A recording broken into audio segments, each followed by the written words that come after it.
Assalamualaikum warahmatullahi wabarakatuh. Oke anak-anak semua, balik lagi di channel Edukasi SMK Multikarya bersama saya Aldi Syaputra. Kali ini kita ada di pertemuan kedua di Object Oriented pada PHP. Nah, kita masuk di episode kedua ya.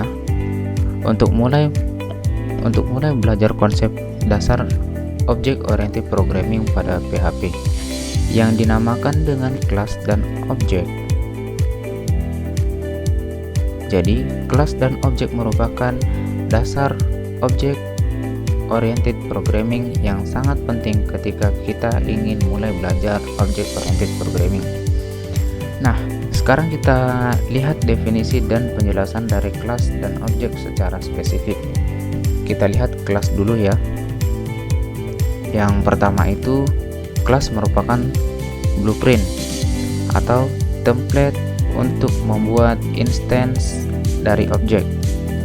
Lalu yang kedua, kelas mendefinisikan objek. Jadi nanti objek yang sudah dibuat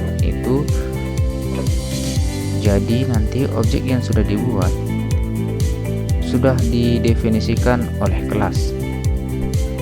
Nah, kemudian yang ketiga, nanti kelas itu bisa menyimpan data dan perilaku dari objek yang nantinya dibuat akan kita sebut dengan properti dan method. Nah, sekarang gimana sih cara membuat kelas di dalam PHP? Cara membuat kelas itu gini. Yang pertama, kita harus mengawalinya dengan menulis keyword kelas, diikuti nama dan dibatasi dengan buka kurung kurawal dan tutup kurung kurawal untuk menyimpan properti dan method. Nah, untuk properti dan method itu abaikan saja dulu, nanti kita bahas di pertemuan yang khusus. Oke, kemudian nanti aturan yang sama pada penamaan kelas itu mirip seperti function. Jadi tidak boleh diawali dengan angka, tidak boleh mengandung spasi, begitu ya. Nah, kemudian sekarang kita lihat skrip sederhana seperti berikut ini. Jadi dengan begini saja kita sudah berhasil membuat kelas. Tulis kelas lalu nama kelasnya apa. Jadi di dalamnya kita bisa menyimpan method dan properti. Oke, sekarang kita masuk ke objek.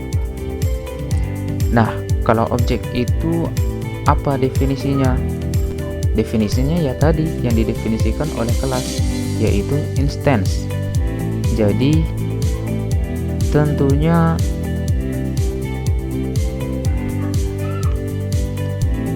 bentuk nyatanya adalah objek ya, bukan kelas, karena kelas hanya template saja. Lalu kita bisa membuat banyak objek dalam satu kelas.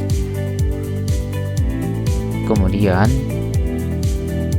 untuk membuatnya nanti kita bisa menggunakan keyword new ya, untuk membuat satu instance dari kelas yang kita gunakan new. Kita lihat contohnya ya. Nah, jadi dari contoh yang di depan ini, yang di depan kamu bisa mengikutinya secara pelan-pelan. Nah, dengan mengikuti contoh yang simpel ini, berarti kamu sudah bisa menggunakan atau membuat sebuah objek. Oke, jadi untuk pertemuan mengenai kelas dan objek, saya rasa cukup sampai di sini saja. Kemudian di pertemuan berikutnya kita akan membahas properti dan method. Oke. Dan untuk pertemuan ini saya akhiri. Assalamualaikum warahmatullahi wabarakatuh.